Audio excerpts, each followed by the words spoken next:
शेतकरी long march शिष्टमंडळाची सरकारसोबतची बैठक निष्फळ ठरली आहे। महत्त्वाची बातमी, जिल्हाधिकारी कार्यालयाच्या मुख्य प्रवेशद्वाराजवळ आंदोलक एकवटले, जोरदार घोषणाबाजी करण्यात येते। आमच्या मागण्या मान्य करा, नाहीतर खुर्च्या खाली करा, अशा प्रकारच्या घोषणा या ठिकाणी देण्यात येतात। या आंदोलनाचा आज तिसरा दिवस आहे। नाशिकमध्ये महत्त्वाचं आंदोलन सुरू आहे। लॉंग मार्च शिष्टमंडळाची सरकारबरोबरची बैठक ही निष्फळ ठरल्याचं कळतंय।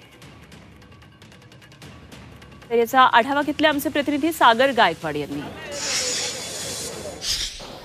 किसान सभा आणि मकपच्या वतीने गेल्या 2 दिवसापासून नाशिकच्या जिल्हाधिकारी कार्यालयासमोर शेतकऱ्यांचं आणि कामगारांचं आंदोलन सुरू आहे। इथं माझ्या पाठीमागे जर बघितलं तर ह्या सगळ्या ज्या महिला आहेत ह्या आक्रमक झालेल्या आपल्याला पाहायला मिळतंय।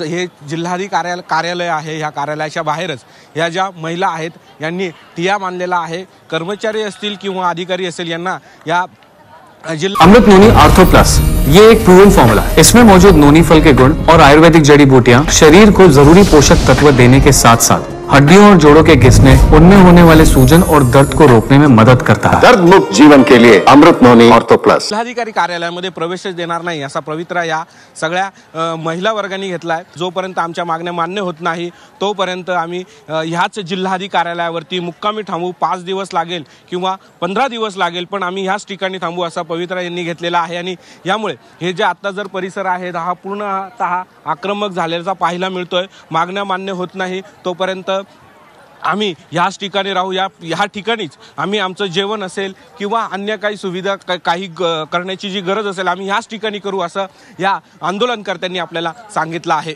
कॅमेरा पर्सन सोनू भिडेसह सागर गायकवाड, G24 तास, नाशिक।